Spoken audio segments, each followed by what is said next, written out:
crux of this event, which is the debate and the conference. And let me just say, we were really happy to see the amount of effort and creativity that each one of you has put into your videos and papers. Artha Assembly is our flagship debating event in Arthanomics, and this year we try to make it more creative while sticking to the event's true purpose. We recognize the importance of political parties and leaders in today's time and the need for them to make positive social and economic changes, which is why this year we center our event around the political system. Our aim here was to basically give you all the chance to experience what it's like to represent a political party, to try and influence people, solve crises, and ultimately to prove that you can lead the nation. So without wasting any more time, we would like to go over some instructions. So I'd hand it over to my co-EL, Yash.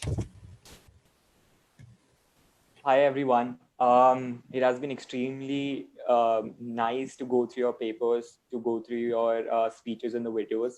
And I really appreciate the effort that you've put in such a short time. I'll just go through the instructions again, which were mentioned in the brief. Each team will get 90 seconds to go over the highlights of their paper, after which the other participants can ask questions. In total, only 3 questions will be entertained. You have to send in your questions directly to the moderator. The moderator is Shubh Bhatia. You can send them personally. You can send him personally in the chat box, and he will select the question upon his discretion. Once he selects your question, you can unmute yourself and ask the question. Please ensure the question in the brief is to the point. You will have 60 seconds to answer each question. A follow-up question can be asked, but the moderator may choose not to select it if he does not feel it's valid. Delegates are required to reference the given party profiles and not any real-life political parties or personalities. Please do not make any flaming or personal attacks on any individual or political party and maintain decorum. We know you guys will be very excited for this round, but we will appreciate if you not use any rude language or be disrespectful to any of the other participants. And lastly, for the instructions, please make sure your video is on and you unmute yourselves when you're not speaking. Richa? And before going into the event, I would just like to give a shout out to our sponsors. So I want to give a huge shout out to our title sponsor and the event sponsor for Artha Assembly, Farbeezy, our media partner, Colors Infinity, education partner, IIDE, event partner, EduSarc, gifting partner, Hamporio, meal partner, Freshway Foods. The winners of this event will receive amazing goodies from our lifestyle partner, Elan Accessories. Now I'd like to give it over to Yash. Yeah.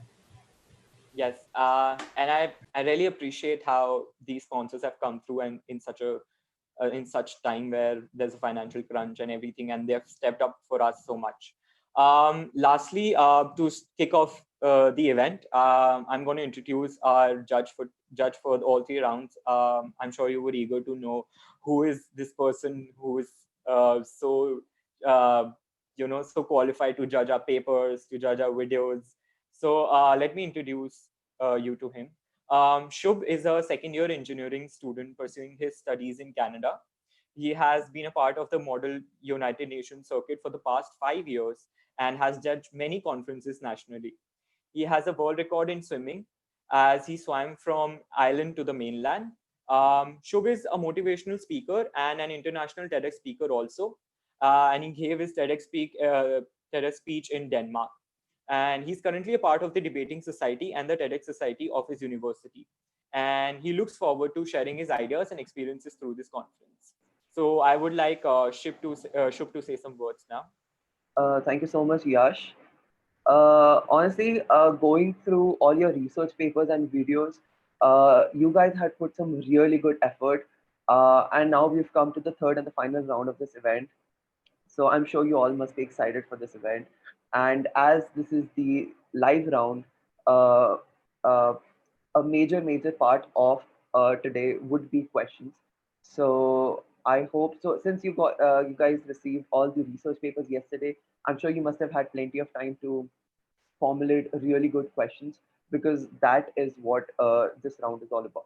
You have to ask a question. And since this round is majorly questions, so it's speech and then a question, right? So the Arthanomics team and me, myself, we have certain expectations of the questions.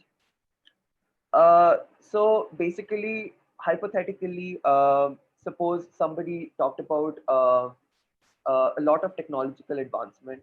Now, considering India as a country where, okay, considering India as a country where we have a lot of rural population, main majority of population is in poverty.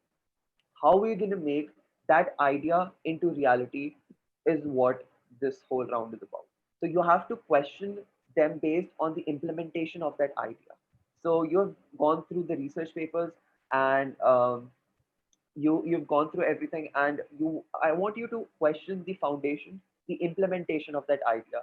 If the idea was technological advancement in order to enhance the livelihood of people, how will we achieve that with such drastic variations in population, variations in certain things, right? So that's how we want you to formulate your questions, and that's how we will be marking you.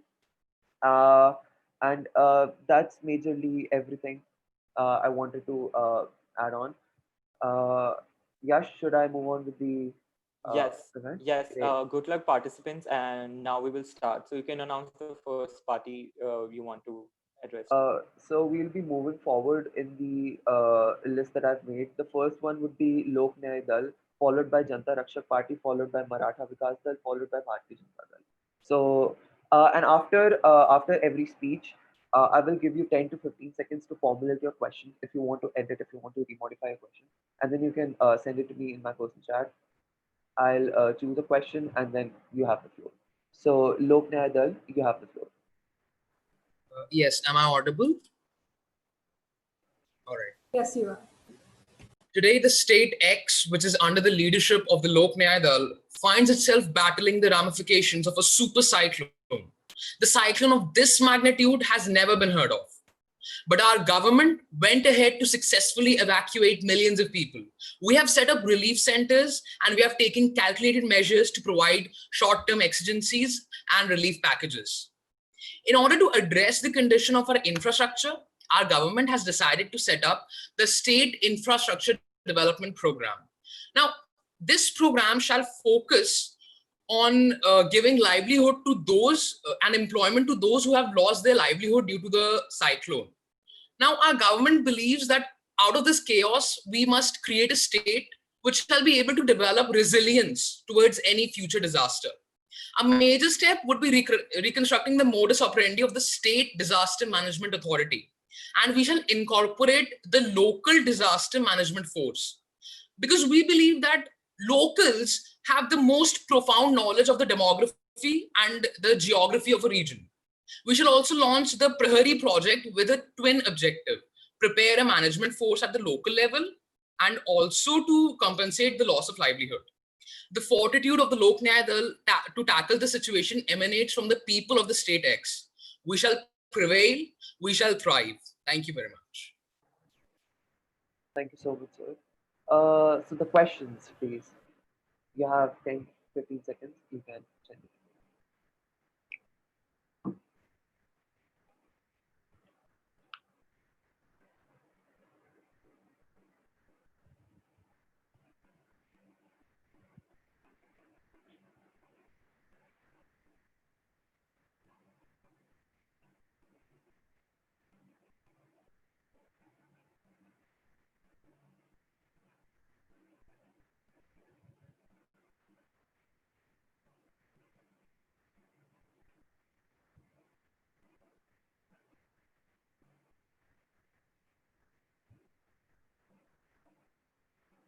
Uh,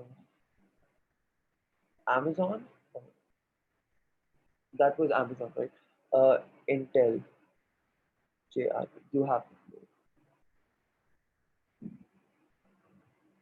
Wait up. We're supposed to type in the entire questions in the chat boxes? Yeah, if you can type the whole question and then I'll just skim Cool. through the question. I'll just do that. So Intel JRP, Yeah, sir. I just have one doubt. When will you be asking the questions? I mean, when will we be allowed to ask the questions to the parties? Is it after everybody's speeches or right now after the speech It's individually? like, so it's like each individual. So if you have a question to a specific party, you can ask them after their speech. So suppose Amazon had their speech right now. If somebody has a question for Amazon, you can go ahead right now. So I Okay, have, yes. Intel has a question. Yeah, my other partner will go ahead with the question. great. So Yeah. Hi. So for Amazon, I have a question that in your policy you had stated that the government shall necessitate the construction of rainwater harvesting system for every housing structure in the future. Though the initiative is good, but rainwater harvesting is a really expensive affair. So how can your party mandate something this expensive for people, especially in the rural areas?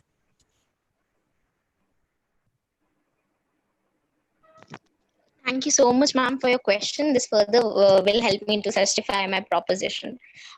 Rainwater harvesting system, especially for rural areas, will be an initiative for our sites when we have the policy, housing policy for constructing rural areas which are very hard hit cyclones. So, in that housing policy itself, we have made it a provision that rainwater harvesting systems uh, uh, must be built upon in those housing policies. It is mentioned explicitly.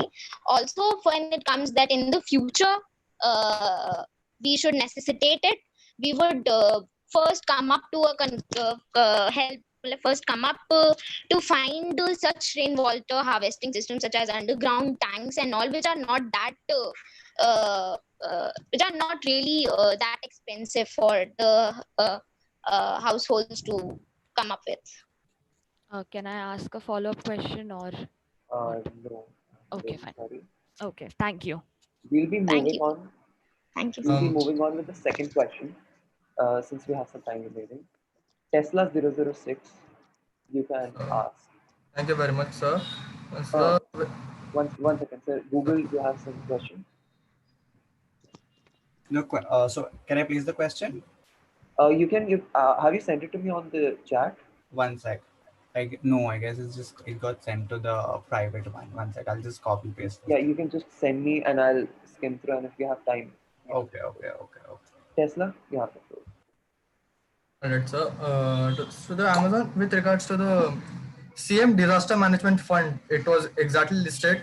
Will this be a new fund that will be instituted since under Disaster Management Act 2005, Section 9, Clause 48, a state disaster relief fund already exists in every state of India, and the new fund will be redundant? Okay. So answer to this is that as we have mentioned the CM relief fund, it would be more about the steps we are gonna take are more ambitious, and I believe that we need much more financing for this.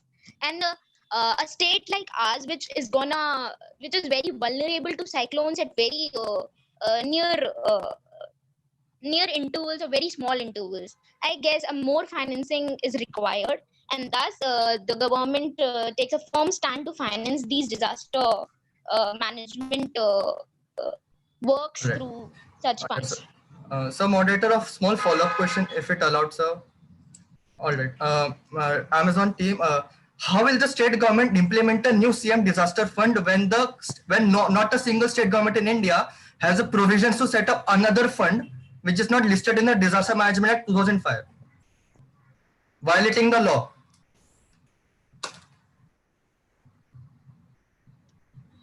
Violating the law? So I don't think so, because as per disaster management, it comes under the concurrent list where the state has a complete right to take up all the measures it can take to at best at its end. And if we cannot, like this is mentioned as per the concurrent list in the constitution, so have we are having enough power to take up decisions on it. And if so, there will be such violations, we will surely work on this upon with the center and have actions accordingly. All right, ma'am. Thank you very much. Great, thank you so much. With that, I think Great. So we can take another question.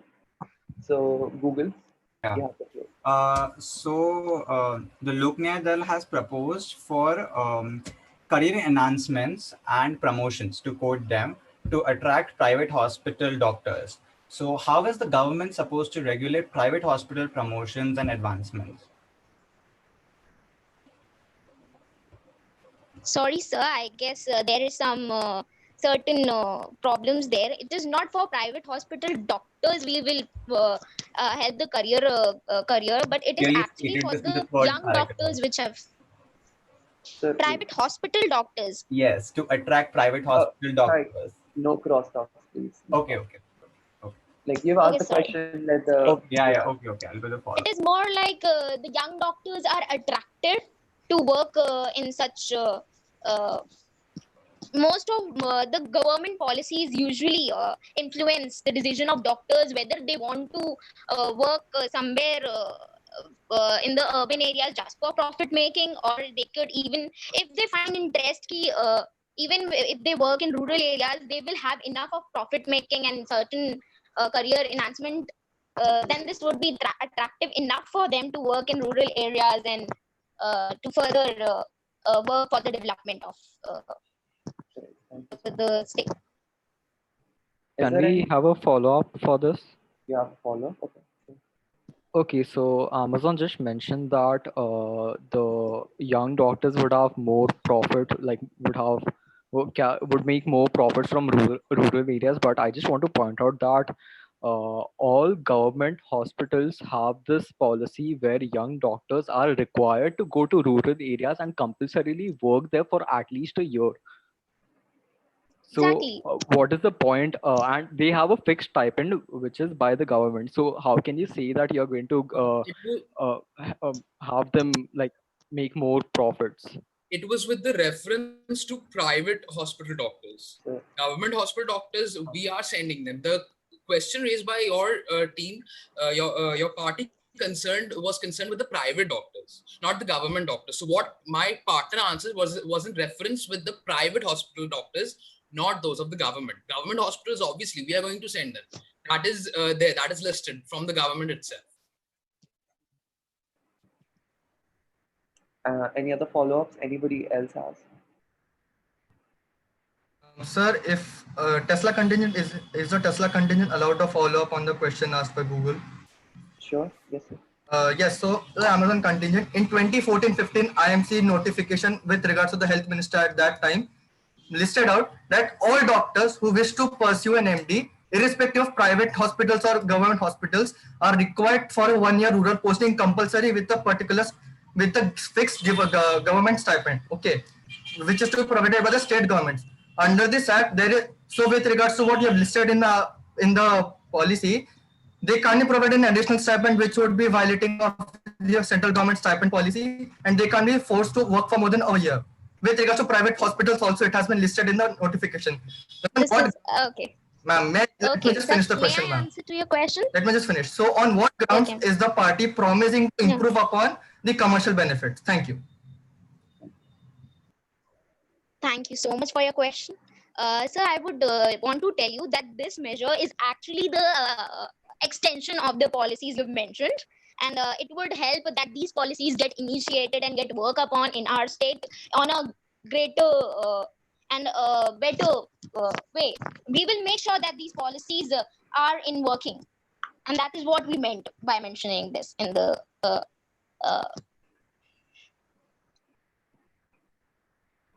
Great. thank you so much. Thank you so much. That's it for this speaker. We'll be moving to the next Thank speaker. you so much. That is Janata Rakshak Party, Intel. You have the floor. Okay, so am I audible? I'll begin then. Yes. Okay, so good afternoon, everybody. Janta Rakshak Party is a political party determined to bring about a paradigm shift in people's life by delivering true citizen good governance. GRP believes in the principle of Antyodaya, that is, serving up till the last person in the queue. We are aware of the hardships that the migrant workers face. At GRP, their development is promised. For improving the living conditions of the migrant workers, The JRP has come up with policies like Shramik Ridan Yojana, wherein the PDS will grant a temporary ration card. For transforming the migrants' lives on economic aspect, we launched policies like Migrant Vikas Policy, wherein we opened zero savings bank accounts along with financial relief packages. For upgrading their social lives, we plan to implement rehab and rental housing, free education, and innovative toilet schemes. Having witnessed the plight of migrant workers during the COVID-19 lockdown, the JRP will establish income assurance under the Berozgar Yojana. Plus, we will have helplines under the Mazdoor Ghar Vapsi Setu to help the migrant workers solve their queries and grievances. JRP is an epitome of courage, compassion, and conviction on whom the nation has bestowed its mandate, and we will rejuvenate India and make it the bright beacon to the world. जनता रक्षक party अब भ्रष्टाचार का होगा निकास और जन जन का होगा विकास. Thank you. Thank you so much, Adele. Questions, please. Also, the speech is just a conclusion of the research paper. It should be like that. So when you're asking a question, you have the whole crisis in front of you. So try to ask the question you can ask the question from anywhere in the crisis. You don't really have to refer to the speech in that way. So I just wanted to add that.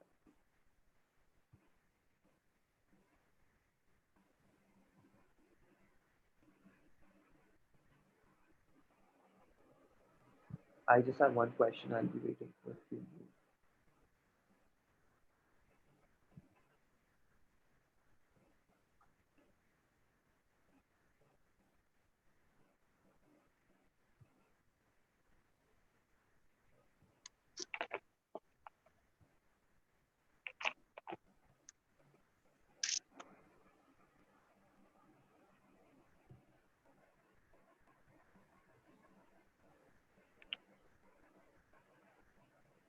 Okay, we'll be taking Amazon right now. So Amazon, you have to.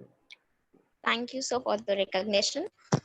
Further, my question to you is, under Berozgar Sahyog Yojana, you're providing income assurance to all the migrant workers by transferring money to their bank accounts. So what is your government plan for the migrant workers who do not have bank accounts, as many of them don't?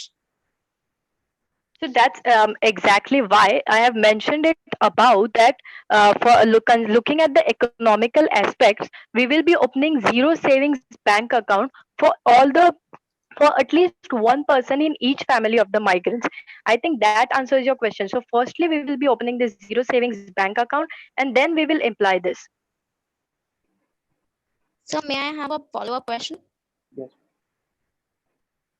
Okay, so the policy you mentioned where you will be opening bank accounts, that will not help them to provide immediate relief. Under Berozgar Yojana, you're providing them immediate relief under this lockdown situation. How will they? So banking account is not opening banking account is not an immediate. So, to answer your question, thank you for your question. So, Berozgar Yojana Sayog, I mean, like my partner had mentioned that we will be opening bank accounts. So, having a bank account gives a financial security to all the migrant worker, which is exactly what they need during this time of lockdown. So, and once, so like we had mentioned, even in our policies, that this will be done in collaborations with NGOs, and to mention not just with NGOs, with district heads, with municipalities, with all. If there's some migrant workers in the villages, with the help of the panchayat, they will be given this money, because we have to make sure that the migrant workers get what they deserve, because they have suffered enough. If required, any necessary changes are required for implementation. So resort to cash basis from the am I audible?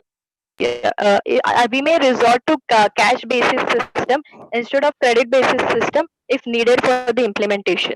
Our ultimate aim is to provide migrants with the required money for their development, and that we will do either through cash basis, either through credit basis. If in case we are unable to generate bank accounts, we will give them in cash form. I think that answers your question. So there's one more just question, if I could ask. That I think this question has been Okay, answered. fine.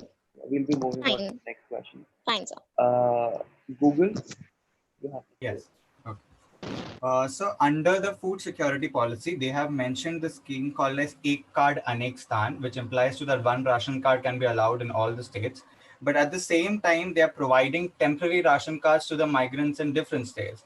So isn't it Okay. contradictory to your own policy? Okay, let me explain this. So we have divided our research paper in different sections. One, the first 3 points are for normal condition wherein there is no COVID-like situation. COVID is not permanent; it's a temporary thing. At that point of time, you cannot expect sudden temporary ration card generation wherein COVID is going on because food you can't keep people hungry for 25 days. So at that point of time, whichever ration card they have, like from any other state in India, they will be allowed to take food on the basis of that ration card. And for a long-term goal, wherein there would be no COVID-like situation, the district collector will work on giving them temporary ration card under the PDS. So, yeah, these are two different situations that you ask. I hope that answers your question. Yeah. Anybody else has a follow-up on that? Okay, seeing none. Tesla, you have a question? Tesla? Yes, sir. Thank you very much. With regards to the migrant Vikas policy, JRP, the JRP government will set up a task force for implementing the aim of opening zero savings bank account for one person, one family. The question is, in 2014, the central government opened the programs Jan Dhan Yojana for the whole country, which partnered with the Reserve Bank of India for zero savings bank account. All right, wherein the largest number of registrations have been made till date. Why is the state government not partnering up with the central government and opening up a different bank account, which will further increase the strain on public banks in times of COVID pandemic? Okay, I get your question, sir. I'll answer your query. First of all, the JRP is a national party. Not in every states we have our own government. So sometimes some things are beyond our control. Like you mentioned about the RBI scheme that was launched on 9 June 2014, wherein they eased the KYC norms. There was a Jan Dhan Yojana, but then the implementation poorly failed. And that's how JRP is differentiated from other policies. We will be having special task force which was not there in Jan Dhan Yojana. We will be opening zero bank savings account wherein the KYC norms would be such that you would require to give a proof either of your permanent residence or your current residence. Anything will be okay. And with this easy KYC norms, the task force will be it will become easier for the task force to open zero savings bank account for for one person in each family of the migrant worker. A follow-up or just a small follow-up? Sure. All right. JRP, in 2014, the task force partnered with the central government was the Reserve Bank of India. You calling that a big failure? Is that proof of the fact that the JRP is condemning the RBI to be a big failure? So I didn't condemn the RBI. I am blaming the central government, which was in power at that point of time. Had it been implemented, this situation, we wouldn't have been in this situation at this point of time. You just imagine if from 2014 to 2020, we had 6 years. If this policy would have been implemented perfectly, the migrants crisis that we just saw, the pathetic crisis, we wouldn't have ever gotten into such a big crisis. By now, we would have been corona free.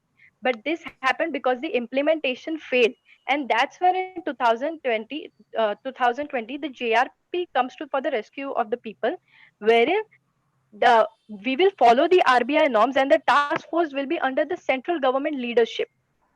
Also, we will ask the state government to work on it. We will guide. There are certain rules according to which we can order the state governments to do which is within our powers, and that will get implemented. The task force will work under the central government and it will be as per RBI norms. Okay. So RBI partnership is automatically coming there. RBI is the apex body and nobody can go beyond or above that. I have a follow-up question. Do we have time remaining? Once. Whoever is keeping the time, do we have time remaining for another follow-up question? You can allow this to up if it Great. Okay. So yes, sir. Yeah, I can. Okay. You were talking about opening bank accounts, zero balance bank accounts. But how will they, even if you transfer funds to those bank accounts, how will they reach the workers when amidst this pandemic, they can't even reach their homes? So how will Sir, access or help to a sir, bank account? again, there is this same issue in our research paper. If you go through it thoroughly, you will see that we have divided it primarily into two sections: for normal conditions and during the COVID time. For COVID time, we have Berozgar Yojana, food security, and other traveling and other policies, which will be only for temporary purpose, to give them temporary relief, to provide them with temporary financial packages. The zero savings bank account is a long term goal, which we will start implementing it once all this pandemic is gone. Our task force will get into huge work, and then we will get it implemented, and that's how it will reach to them. So that's a long term goal, and what you're referring to is a short term goal, for which we have different other policies which will have immediate effect. I Thank you hope so, that answers your question. thank you so much, Intel. With that, we've elapsed the time for this speaker. We'll be moving to the next speaker, that is the contingent Maratha Vikas Dal. Will, you have the floor. Yes, guys. One thing before you start. Please pose your questions differently. Understanding if other party has questioned the same thing, try to have different questions so the flow of the event is better, and then we can have more variety of questions. Right? Thank you so much.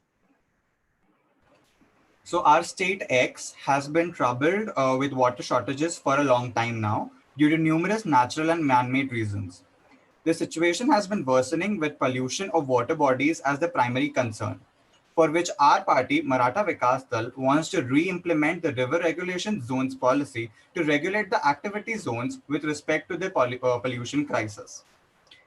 And for the rising state waste collection, we have come up with awareness campaigns to start with, followed by a web portal to monitor the regions.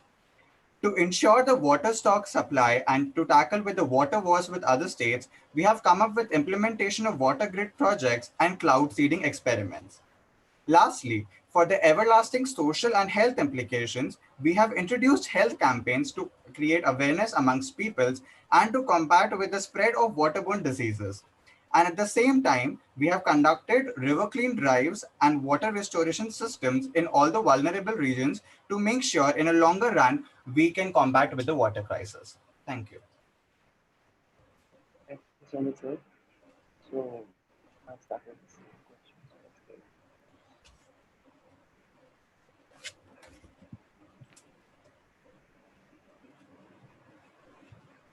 So we'll be taking Tesla right now. But if you have questions, keep sending them to me. We'll be taking 2 more questions. So by all means, Tesla, you have the floor. So, so the question is focusing on the river regulation zone mentioned in pollution of water bodies, the last paragraph. Most industries must not be allowed within the radius of 5 kilometers of huge water body. The question is, will this policy be retrospective in nature? By which I mean industries that set up industries close to a water body when the RRZ was not in effect. Now, with the effect of with the RRZ coming into effect now, will industries be punished and stopped from functioning now? Okay, so you are right when you said that the law was suspended, the policy was suspended, and during that phase, a lot of industries got their new plants near the river bases. But no, they would not be punished because they did not do anything illegal. Secondly, our party has realized that we needed to combat this issue, so we will be re-implementing the RRZ river regulation zones policy. And talking about the existing industries, we will temporarily suspend their license and make sure that they come up with proper waste management so that they do not pollute the rivers anymore. Can I ask a follow up on that? Sure. I also have a follow up. So. You have a follow-up, and Intel, you have a follow-up, right? Yes, I have a question also and a follow up. Okay, so we'll take Tesla's follow-up followed by your follow-up, and then we'll move on to the next question. We'll decide whoever gets to ask. Okay. If you have a question, just send it to me on the chat. I did. Then I'll just select the next question. Okay. So Tesla followed by Intel. Yes, sir. So to Google, if industries have been proven to pollute the water bodies at a high amount of concentration, if being more than 5 kilometers away from the water body, In these cases, no punishment has been listed out in the policy. What steps will the government take in those cases? Punishments have not been listed out, yes, but also we have not said that if they are 5 kilometers away from the riverbeds, that does not give them the right to start polluting the rivers. So what I'm trying to say is no industries at all in any case would be allowed to carry out their functions as they used to. All industries, irrespective of the zone they are in, will be required to adopt waste management solutions to combat this issue. Also, just like my partner said, will be implementing industrial license suspensions in grave cases, because at the end of the day, bringing in incremental change is what is our party's aim. So thank you. Thank you very much. Thank you so much. Intel? Okay, so my follow-up was that you mentioned that you will displace the license and then you will just not give them the license and everything. But what you're mainly forgetting is about the employment, about the people that are employed. I mean, I get it that you want to displace it, that you want to take care of your rivers, but again, employment is a very important aspect of any state or of any country. So what would you do about that? So, like I said, we are not permanently suspending the license of any industry. We are not saying that no, you are not allowed to carry out the functions and you have to stop your industry altogether. What we mean is we will temporarily suspend the license till the time they require to adopt the waste management process, and as the government too, we will be helping them to come up with these technologies. So it's a temporary suspension and not a permanent one. Perfect. Thank you so much. Uh, any other follow-ups for this particular point as such? Yes, I have a question. You have a question. If there's a No, separate it's not a question. question, A follow up on okay, just a follow-up to their that. answers. Okay, Yeah. sure. So my question to you is such strict measures will obviously have consequences on states' economy, because industries will choose to shut down here and further move to some other states or move it to some. How will your government tackle such an situation where industries will be shutting down and your economy may even get uh, slowed down? The economic development will be slowed down. How will you tackle Okay, this? thank you for your question. Firstly, I would like to start by saying that these are not at all strict measures. I could have painted an even rosier picture for you, and I could have mentioned even more stricter laws, but I'm not doing that because I want to, like, the party, we want to uh, take uh, take into consideration the current scenario. We are not planning on going from 100% waste disposal to 0% overnight. So these are very easier policies to follow, which I am pretty sure that the industries will be able to follow. And as the government too, we will be helping them to do this. So I'm not at all worried about the industries shutting down completely and moving their projects to another states. Yes. Nikhil, Also, do you have anything to add to this? Sorry. May You have a follow-up to this. I think we were done with follow-ups. I? Fine, sir. Okay, so we'll be taking one more speaker, one more question, and that will be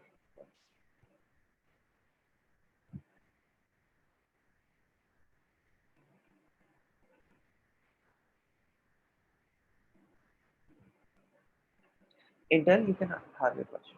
Okay, thank you, sir. So my question for Google is that you have mentioned in your policy that the social implications of water also include troubles for the population participating primarily and secondary occupations in rural regions.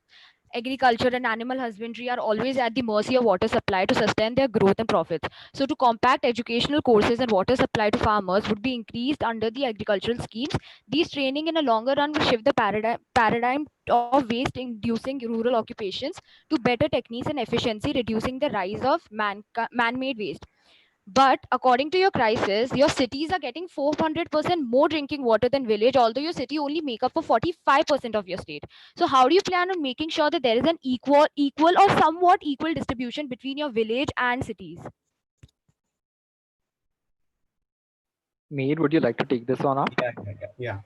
The thing is, ma'am, concerning the rural and the urban areas, both of them definitely have their own water requirements. But when it comes to the urban regions, we have clean water supply as compared to what is to the rural ones, because we all have the ROs all installed at our homes, and we have the water supply which is clean in an enormous amount, which is not possible for the rural areas at this point in time. So what a policy is trying to suggest is that we'll be installing water restoration and water purification techniques at rural levels, at basic levels, so that even the farmers can come and participate in this and make sure that in a longer run they don't generate much of a waste as of what they're doing in today's point in time. I hope that clears your question. Thank you so much. Any follow-ups to that? I have a May follow-up. I? Okay. Amazon has a follow-up. Okay, Amazon has a follow-up. And anybody else? So Amazon, we'll take you and then we'll move on to the next speaker. Yeah, so my Okay. question is that the party is talking about different policies which it would like to implement to tackle this water crisis.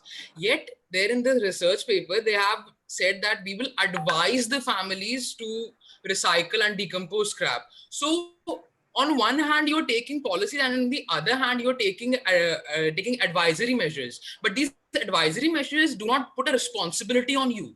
So, isn't this contradictory to what you're trying to say? So, when you talk about rural families, you have to talk to what they come from. Okay, when it comes to industries, they're top-notch builders who know the game of how the world proceeds.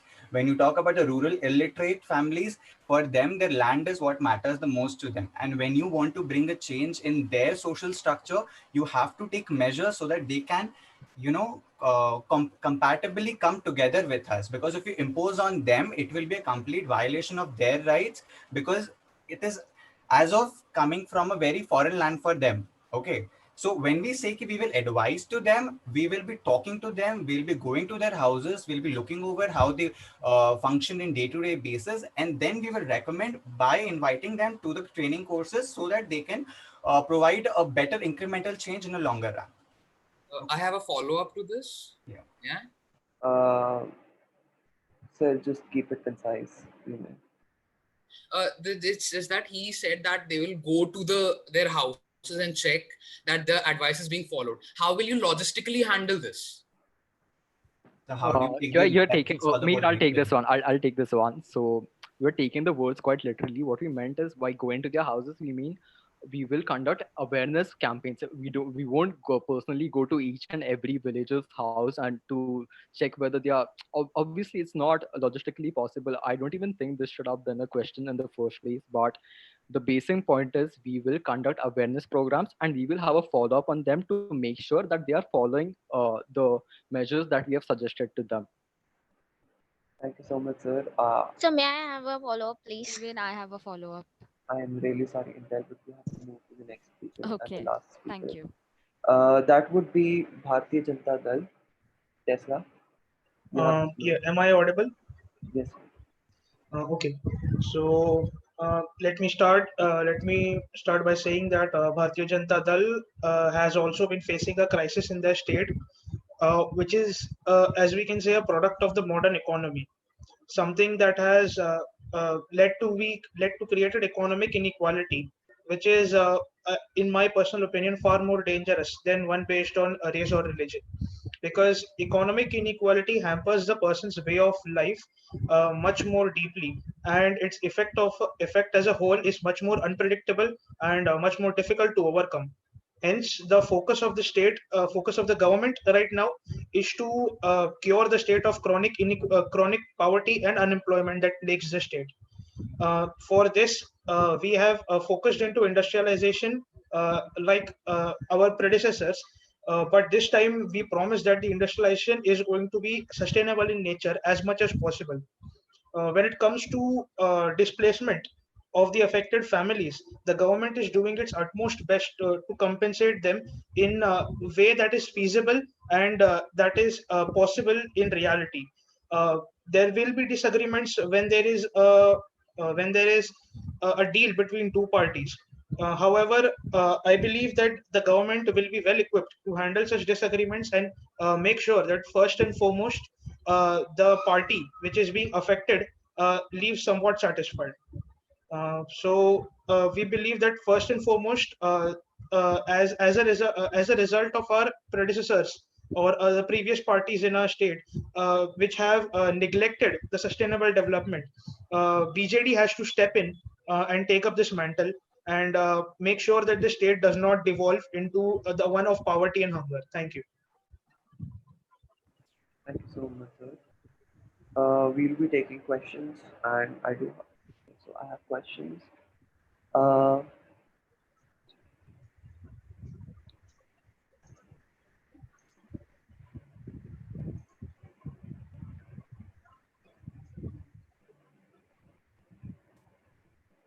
we'll be taking firstly the Amazon's question. Amazon, All right. Thank you for recognizing.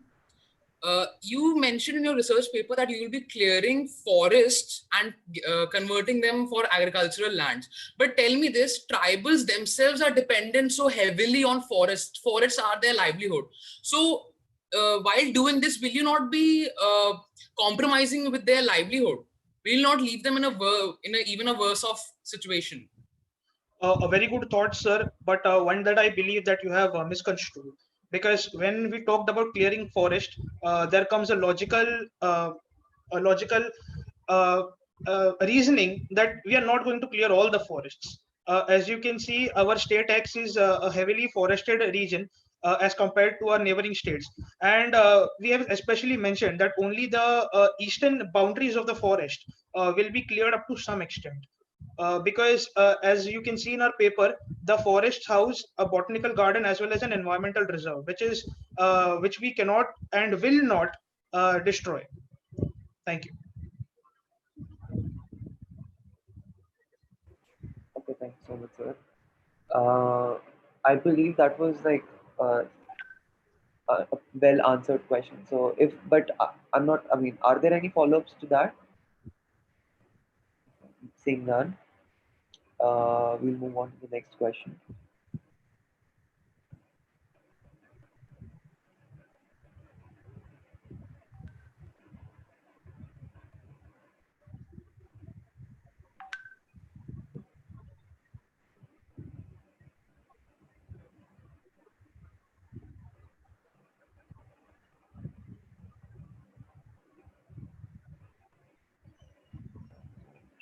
Google. Yeah, you can go ahead. Thank you, sir. So firstly, the farmers are being displaced from their lands just for industrialization, which also is poor to see what they have stated. And at the same time, uh, they have been asked to purchase low-priced rental farmable lands in a whole another state. So in the first place, you are giving no compensation after displacement, and then you're expecting them to buy low-priced rental lands in another state. Isn't that completely unfair? Shouldn't Uh, that be free to them? no, sir, you misunderstand one thing. Monetary compensation is being provided in case where the displaced family is not satisfied with the land. Once the monetary compensation is provided, then since there is no land that they are satisfied within our state, our only solution is to look to neighboring states to see if they are willing to spare some land, or if they have some land which can be cultivated, but they don't have anyone to cultivate it. If that situation happens, then it can be feasible to send farmers over there to cultivate, which will also be beneficial to neighboring state as much as our state, because the farmers can buy fertilizers, they can buy agricultural implements and seeds from the other state, and they sell the produce to the other state. This way the farmers can make some income where the other states will have some production. So if this situation is feasible, then it is the best situation that government can think of. Thank you. So follow up. Follow May up. I have a follow-up? Even I have a follow-up.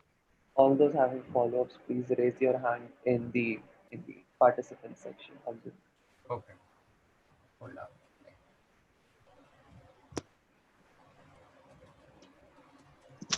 So Amazon and Google, you have a follow up. Okay. Oh, Okay. so Amazon followed by Google in that order. So, according so according to the National Development Program, all the people who are displaced from their lands must be provided lands itself in place, not monetary compensation, as per the act mentioned in the Constitution. Okay, may I take the lead What on is this? your follow-up on this? Okay, Yes, my sir. friend, my compatriot Tesla 006 will take the follow-up. Amazon 006, quoting National Development Policy, quoting another thing, Land Amendment, Rehabilitation and Resettlement Act 2015 passed by the central government. All right. If you read it, if land is not provided, monetary compensation is allowed to be provided to the displaced people. It is strictly mentioned in the LARR Act 2015 amendment. So monetary compensation, if it's being provided, we are just following the law that has been passed by the central government. Now, no violation of the constitution or any other such law has been there on part of the state government. Monetary compensation or some other land. That's the provision listed in the act. I hope Amazon 006 is satisfied with So the may I? answer. No, sir. I need Intel, even to you have a ask. follow-up, right? Yes, sir. Google has it, right? Okay, one second. Intel, you also had a question, right? Yeah, sir. My partner will ask for a follow-up Okay, question. so what we're gonna do is we're gonna take Google, Amazon, and yeah, we'll take Google's follow-up and then we'll move on to Intel's question. Okay. Okay, so you're not Intel's follow-up, Intel's question. Yeah, that's correct. So Intel's Okay. question. Okay. And Google, you can ask it. We can ask the follow-up. Okay. So to note, this entire process has been a gross violation of constitutional acts for all the Adivasis and the tribal communities. So how does the BJP party guarantee that the gross violation of constitutional rights of marginalized tribal communities under Article 19C and under Article 21 won't repeat itself and peaceful negotiations would be followed next time before such level of poor internationalization? Article 19C. Yes, sir. It's been Then quoted. the right of freedom of expression. Right to freedom of expression, how is it being violated here? Could you just Avinash, understanding of the question? Avinash, let me take this one. All right, cool, please. To further enhance Google's point, Article 19C guarantees its citizen the freedom to reside and settle in any part of the territory of India. And Article 21 says that no person should be deprived of his life or personal liberty except according to the procedure established by law. Now, since we government can acquire land by law, Article 21 is invalid. Article 19C may we are not denying them the freedom to settle elsewhere. However, the land purchased by the government is now the site for a development which is unsettleable, meaning in that land they can't make their houses without having risk to their life and property. As a result, none of the two constitutional articles are violated. Thank you. So can I follow up? I mean, I thought that was like, okay, but still, yeah, you can follow up. In 2019, 2 million Adivasis were displaced and a petition was filed in the Supreme Court against it, that it was all done against the will of the Adivasis and the tribal communities. So it was clearly a violation of their rights because they weren't allowed to speak for themselves and the land was evacuated and captured unconstitutionally, though in the name of law you claim that it was. Shlok, may I take the lead on this? Yeah, sure. Sure. If you claim that, all right, filing a petition is not the equivalent of just giving a judgment. All right, let's make that clear. You file a petition along the same lines. If I file a petition for Citizenship Amendment Act, it's already violated. You get my point? If you please could quote the judgment that was given by the Supreme Court with regards to the 2019 petition, we'll agree that something was violated because filing a petition at the judgment being declared is not proof of that. Please. The case is proper name of the case is still going, right? So the judgment has not been released. So in under any case, no constitutional right has been violated as such by the state government until now, right? But you are repeating the that's it. rather than improving I'm it. really sorry, but we have to move to the next speaker. All right, understood. Question. All right. We have to move to the next question. That was Intel. Okay, so thank you for giving the chance. So I would like to to bring to your attention that MNCs will not do anything without incentives. And in your policy paper, you haven't mentioned anything about foreign direct investment or any kind of incentive policy. So why does your party think that they will have business conferences and contract local MSMEs? So basically, I want to know what economic reforms will you undertake to enhance the index of ease of doing the business in your area? A good line of thought, ma'am, but one that I think you haven't fully explored, because in our research paper we have mentioned that if an MNC wants to set up a factory or a company in our state, we will provide the land to them at a discounted rate, but one that is not paid less for to the owner of the land, but the difference will be compensated by government itself. So the previous landowner will get the full price of the land, but the MNC will get the land at a discounted rate.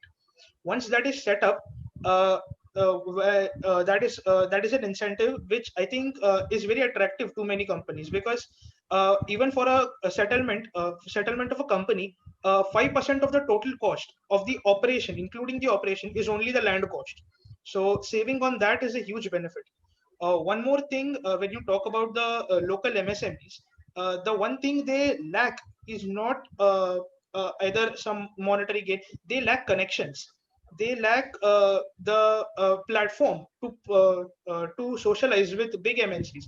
Because if you think about it logically, would an MNC save on transportation cost by contracting local MSMEs, or will they, contract some MSME outside the state? Because if they know that the MSME exists in the state with a reputation that they produce quality goods, there is no logical scenario where the MNC will not contract them. So the platform for the MSMEs is very important. Thank you. Sir, I have a quick follow-up question, just a very small question, if I may. Sure, sure, ma'am. Yes. Okay, so you're just telling me about those incentives which are already there in the entire country, which come under the FDI policy. So almost all the places already have that discounted rate scheme. What extra would you do to enhance the ease of doing business? Because what you just said, that to establish connection and all, that's theoretically possible, but when you have to check it practically, the degree should be used. What you are saying could be applicable to maybe a few MNCs, but that may not create that level of impact. So for that you will have to have strong economic reforms to enhance your GDP, and to have something which will lure the MNCs to your area. And thus, like I said, I am not getting a specific answer. How will you enhance the ease of doing the business? Incentives could be just a short term thing. Strong Ma'am, economic I got your reform is question. not. I got your So question. just adding to her point, if I may be in the same team. Yeah, okay. If the Yeah. moderator So allows. is it fine? Yeah, please. Okay, thank you. Sir, Tesla, I shall be grateful if you could please let me moderate. Yes, sir. That's what I said, because the question was too long. Forgive me, sir. Yes, sir. Okay, so my follow up to what you only said and what my partner said, that you said about MNCs and the MNCs contracting the local people, but the point is that China and other countries, many other countries, provide the same goods that are handmade in by the small business owners. They provide it at a lesser cost. So why would they go for a local contract when they are getting it in a very cheap rate elsewhere? Thank you. Yes, ma'am. The reason China provide okay, I'll first answer the latest question. The reason China can provide so many goods is because they have more machinery to manufacture. If you consider the labor cost in China, it is 4 times that of India. So that is not an issue. The issue is the technological capabilities of the local MSMEs is not up to par. But that doesn't mean that they cannot produce goods. We can produce the same quality goods as the produced in overseas factories. The only thing they are lacking is that a little incentive, the first contract, as you can say, where if you get the confidence of a local MNC, that goes into a long way. And answering the question of your teammate, where she said that this is all theoretical, well, that is not true, because worldwide that is happening, where in huge business fairs, local businesses have stalls in which there is so much of networking, so much conversation, and it promotes a healthy environment, not just in the heavy industry sector, but also in the light industry sector, like the apparel sectors, or the footwear sector, or the furniture sector. So such industry MSMEs are they're pretty sociable, because once you think about it, things like furniture, things like footwear, things like apparel, they are based on brand value more than product quality. So if you are a local MSME who is producing apparel, the recognition or the partnership with a known brand is very important to you rather than more machinery. So Sir, you're answering me on behavioral economics. What I am asking you is what economic reforms you would take to enhance the ease of doing business. So view it from a macroeconomic perspective, not from the behavioral economics perspective. ma'am, in That was may the I answer? last follow-up. Yeah, please. Okay. So ma'am, as you are saying, uh, I will just make one point very clear, ma'am. Our state is like a burning house. It's like my house that is burning currently. I will first put out that fire rather than thinking of a better sprinkler system that I can install there. I know the current system has failed to prevent the fire, and the fire is already here. Unless I stop the current fire raging, the entire house will burn down. Then there is no sprinkler system left to install because there is no house. What I'm trying to say is, I understand this is a short-term solution, but a longer-term solution has to come from the center. We are responsible for our state. We have to ensure that our state survives so that whatever institutional reforms that are coming from the center can be applied to the state. When you're talking about improving GDP, improving FDI, these are long-term solutions. But right now, our state is in chronic poverty and unemployment, which is amplified further by the corona pandemic. So I implore you to understand that long-term reforms will be coming, but there needs to be a short-term reform so that we can stop the disaster as now and not prevent further damage. Thank you. I have a follow-up question. Will it be entertained? Since this was the last question, this would be the last follow-up. Okay, Amazon, I'll give you a follow-up, and there won't be any follow-ups after Okay. this. So you said that the long-term policies have to be come from the center. So are you waiting for the center to propose solution to your state? Is a state government so at the mercy of the center? No, that is not the case. What I'm saying is, center will make policies that will happen in time. We will also make long-term policies that will also happen in time, because not all states are the same. Center can't make one generalized policy which will benefit all the states. The states have to do it themselves. That is clearly the point. So you're What I'm contradicting your own what statement. I am saying is, long-term policies will come in time if the situation stabilizes to some extent. If the situation itself is in complete chaos, no amount of long-term solutions are going to fix it. We need to stabilize the situation first so that at least some level of mitigation takes place. After that, we can look to implement long-term solutions after deep discussion, after setting expert panels. So there is due process for a long-term solution, because long-term solutions have long-term impacts. So I believe that answers your question. The state government will take care of the long-term solutions in due time. Thank you. Thank you so Is much. this, if some time is left, may I just add a few points? If some time is left. Sir, It will just take 15 seconds, sir. I mean, I'm not doing the timing right now. Sir, Yash, do we have time remaining? Or do we have to move on? Because we have the next batch coming. I think you can just put in one more point real quick. Okay. Tesla, last point, please. I've been Yes, sir, saying last point. last for the last 3 speakers. Please, last. Right, sir. Sir, with regards to questions coming up for long-term policies not coming on the state government, sir, the reason is this: because the allocation of funds for any state government comes from the central government. A great example is the finance budget bill, where the finance minister of our country announces how much funds are allocated for every state government. So in these cases, if I just proclaim the fact that I would like to do so and do so, if I do not have the funds for it, there's no point in making policies for that. What I do have to keep in mind is my policies have to bear in mind as to how much funds will I be getting from the central government in the future, sir. Thank you. Thank you so much, sir. Sir, I just want May I to please have a understand follow-up? how will they No, like how Wait, is wait, blaming the central government and economic reform? Intel, and all the other. Ma'am, Please. So unfortunately, we have to elapse it because I've been saying last for a couple of speakers now, and we have to really end it. And honestly, it was a really fun debate. Now I'll be moving on to the feedback part of the committee. Uh, I, I read your research papers. I saw your videos, and I judged you based on this round. And I can actually see you guys did a really, really, really commendable job, because the videos. If I just 1 second, I'll pull up the scores. Uh, all of you did a really, really good video. The research papers were, honestly, research papers were the best, I felt. You guys, everybody has scored really good points in research papers.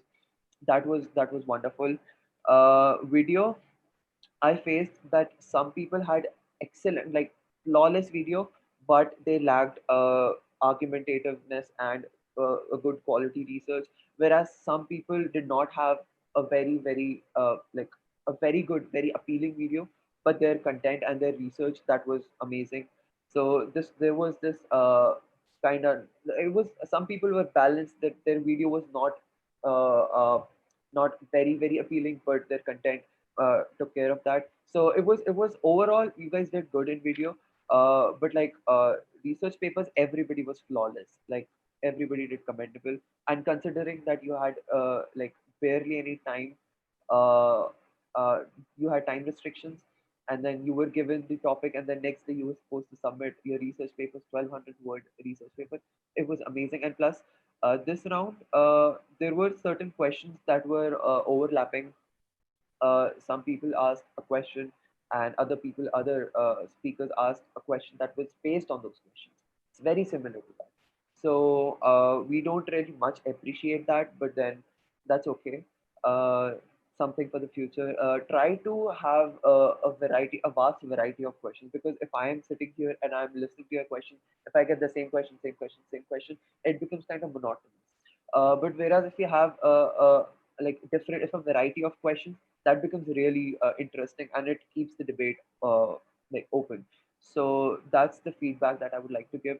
uh, your performance, everybody was like amazing, excellent performance. I cannot deny you guys did a really, really commendable job in research paper. I'm going to put emphasis on that again, because personally I think that was really good. So cheers to everyone. That's the feedback that I would like to give to you. uh, Now I would like to hand over this committee to the organizing committee, to the organizers. So you guys can take up. Yeah, thank you so much, Yeah, Shubh, and yeah. thank you Thank so you. much to all the parties. Even I'd like to add on to what he said. All of your performances were really amazing, and we know it was really challenging. And based off of that, we think it's absolutely amazing, because our goal was just to challenge you and make you think out of the box, and that's exactly what you did. So thank you so much for putting in so much effort and so much research in it. Yeah. Yeah.